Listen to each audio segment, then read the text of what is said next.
আমার পরিবারের আমার মাকে দেখার মতো কেউ নাই। আমি এই রাজনীতি করে কি করবো বলেন? কাজ বলে রাজনীতি করবো?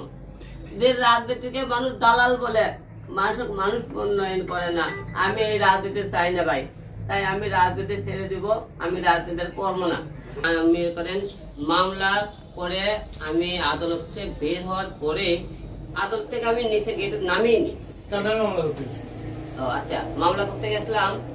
আমার আসামি ছিল 1 নম্বর ওবায়দুল কাদের, 2 নম্বর ছিল আপনি হলে যে প্রধান নির্বাচন কমিশনার আব্দুল আওয়াজ, এবং তারপরে মনে করেছিল আমার প্রতিদ্বন্দ্বী প্রার্থী রেজাউল করিম কানসেন, রানা সহ মোট 39 জনের নামে আমরা মামলা করেছিলাম।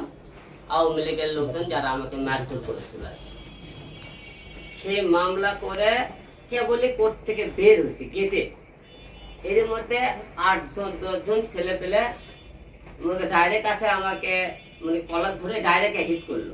আপনি দেখছেন আমার মারামারি ফুটেজটা সারা বাংলাদেশের লোক আপনি দেখছেন কি হারে আমাকে মারধর করেছিল আর কি, যে ফুটবলের লাগানো ছটাইছে আমার, যে আপনারা দেখছেন।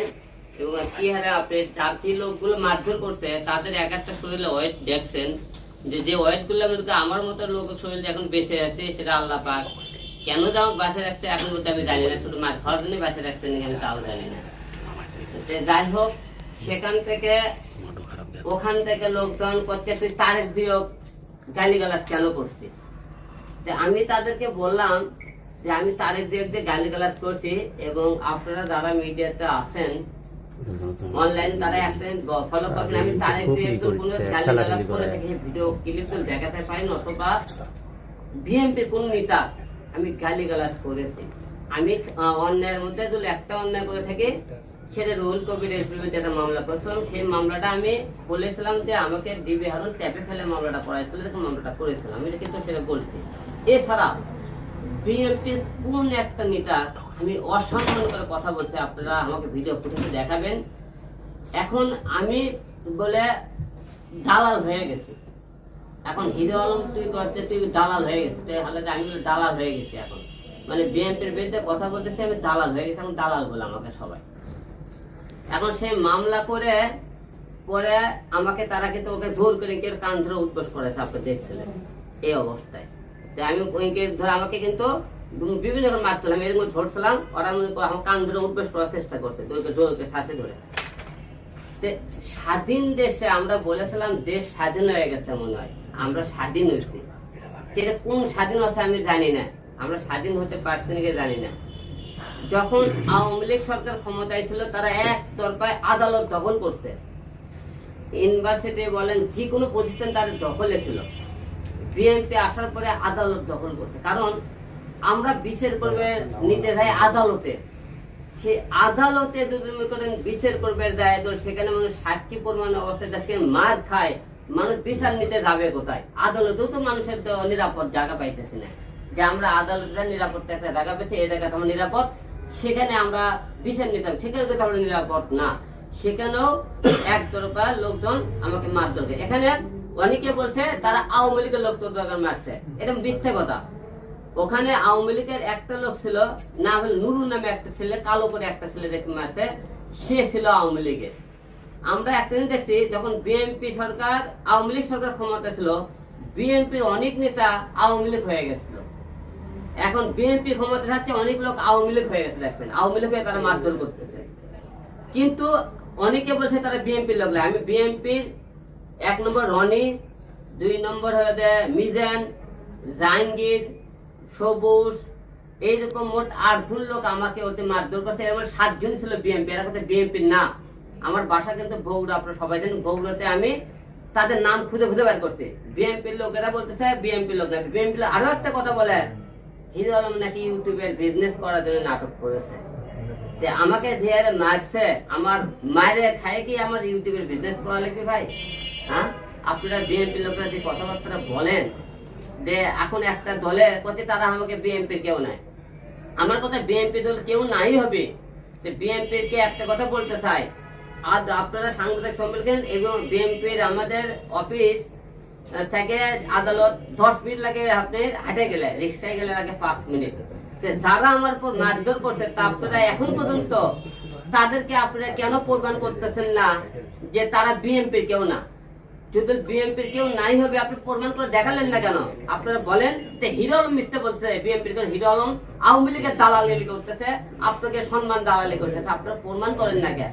কিন্তু তারা কিন্তু প্রমাণ করতে এখনো পারেনি যে তারা বিএনপির লোক কি না। যে আমি একটা কথা সবাইকে বলতে চাই যে আমি জীবনে হয়তো মনে করেন মানুষের কি করছে আমি জানি না, আমি ভাই রাজনীতি ছেড়ে দেবো। আমি আপনাদের দেখতে আজকে কি কারণে আমি রাজনীতি ছেড়ে দেবো একবারে, কারণ আমি কার জন্য রাজনীতি করবো? যে রাজনীতি করে জনগণ আমাকে দালাল বলে, জনগণের জন্য আমি মৃত্যু মার খাই। এবং দেখেন একটা জিনিস, আমি ভাই এই রাজনীতির জন্য কি না করছি, আমি নিজের ইউটিউব থেকে কামাই করে আমি এর থেকে একটি একটি টাকা ধরো করে আমি বন্যার্থ মানুষের পাশে দাঁড়াই। আমি তো রাজনীতি করতাম তাহলে আমার এলাকায় মনে করেন লোকজনের কাছে খালি বন্যা দাঁড়াইতাম। আমি সারা বাংলাদেশের মানুষকে ভালোবাসি, যেখানে অন্যায় হয় সেখানে আমি হিরো আলম যাই। এই ছাত্র আন্দোলনের মধ্যে আপনি দেখেছেন আমি মানুষের পাশে, ছাত্রদের পাশে ছিলাম কিনা? ছিলাম না। তবে আমি আপনাদের কাছে আজকে একটা কথা বলতে ভাই, আমি খুব গরিব ঘরের সন্তান, আমি বাপ মায়ের একমাত্র সন্তান, আমার ভাই পরিবারে আমি ছাড়া কেউ নাই। আমি তো কোর্টে মারা যাই, আমার পরিবার ভাই না খেয়ে মরবে, কারণ আমি সে আচার বিক্রিদার বিক্রিদার থেকে আজকে হিরো আলম এত দূর আইছি, আমাকে কেউ আনেনি। আমি রাজনীতি ভালোবাসি না, রাজনীতি করি না, আমি কিন্তু কোনো দলের হয়ে কাজ করি না, আমি সততার ভাষায় মানুষের পাশে দাঁড়িয়ে। আমি যদি বাইসাত মারা যায় ভাই, অনেকেই আমাকে অনেক রকম কথা বলতেছেন, অনেকে গালি দিচ্ছেন, আমি দালালি করতেছে। আমি ভাই আপনার কাছে ডাকতেছি, আমি জীবনে রাজনীতি করবো না, কারণ আমি কষ্ট করে কামাই করে মানুষের পাশে দাঁড়াইছে, আমার এটা অপরাধ। আমি 70% কথা বলছি অপরাধ। বিএনপির লোকেরা অন্যায় করলে কোন নাই, আমার সামনে ভাই আমাকে যদি মারধর করে, আমি যখন মেডিকেলে ছিলাম বিএনপির লোক মিজান নামে লোক একটা কুপিয়ে মারছে আমাকে মহস্থান এলাকায়, সেখান থেকে তার পাশে আর একটা লোক ছিল, সেই লোক মনে করে পাশে তাকে মেডিকেল মেডিকেলে বিএনপির লোকটা কুপিয়ে কুপিয়ে মারছে ভাই। বিএনপির লোকের আমাকে বউকে মেডিকেলে, তাহলে একটা দল ক্ষমতা আসেনি, তারা কুপিয়ে মারতেছে তারা, তাহলে তারা দেশের দল ক্ষমতা আসলে কি হবে? আজকে দেখেন বিভিন্ন জায়গায় বিএনপি যখন ক্ষমতা করলো, মাছের বাজার, তারপরে মনে করেন রাস্তার মনে করেন স্ক্র্যাপ টেকা বিভিন্ন জায়গায় সে চাঁদা জোর করে গেছে। আজকে বিএনপি তুলে দেওয়ার পরে সেই জায়গাগুলো তারা দখল করছে মাছের বাজার। আওয়ামী লীগ চলে যাওয়ার আওয়ামী লীগ চলে যাওয়ার পরে বিএনপি সেই আমাকে মাছের বাজার, ফুটপাটের জায়গা, তারপরে মানে দাস যে বিল্ডিং ছিল মুখে সাহেব আওয়ামী লীগ দিলে দাও, সেগুলো তারা দখল করছে। তাহলে আপনারা বলেন দেশ স্বাধীন হচ্ছে কোন জায়গা? তাহলে আমি যে বলছিলাম এক শহীদের কাছে আরেক শহীদের আসতেছে আমাদের দেশে, আপনি এই জায়গাটা খুলে গত 5 তারিখে হওয়ার পরে, আন্দোলন হওয়ার পরে থেকে সারা বাংলাদেশের যে লুটপাট, যে ছিনতাই, সব বিএনপির লোক করতেছে। আপনি দেখুন অনেক জায়গা আওয়ামী লীগের লোক বিএনপি হয়ে গেছে, যোগ দিচ্ছে। আমি দেখি অনেক জায়গা বিএনপির সাথে আওয়ামী লীগের যোগ দিয়ে গেছে তাদের পিঠ বাঁচানোর জন্য, তাদেরকে বাঁচানোর জন্য। তাহলে আমরা কোন জায়গাতে আছি ভাই? আমরা পৃথিবীতে আসে বাংলাদেশে স্বাধীন কোথায় হতে পারছি? আমরা স্বাধীন হতে পারিনি, আমরা এখনো অসহায় আছি। তাই আজকে বলছি আমি এই রাজনীতি কেন, কার জন্য করবো? আমরা কার জন্য রাজনীতি করতে হবে? দেশের জনগণের, দেশের জনগণ তখন দালাল বললো, আমাকে মারধর করে একে একে 4 বার মার কাছে, ঢাকা 70 আসন মার কাছে, উত্তর লাগানো আমাকে মার। আমরা অপরাধটা কে ছিল? আমি অপরাধ কি করছি? বিএনপি রেডবিতে মামলা করছি, বিএনপি রেডবি সে তখন সেই টাইমে দলবেন কথা অর্ধ অশিক্ষিত পাগল, আমি পাগল বলে অর্ধ অশিক্ষিত বলছে, তাদের বিরুদ্ধে কথা বলা যাবে না, মামলা করা যাবে না। আমি করছি সেটা আমাকে, আমরা অপরাধ হয়েছিল। আপনারা বলেন বিএনপি কোন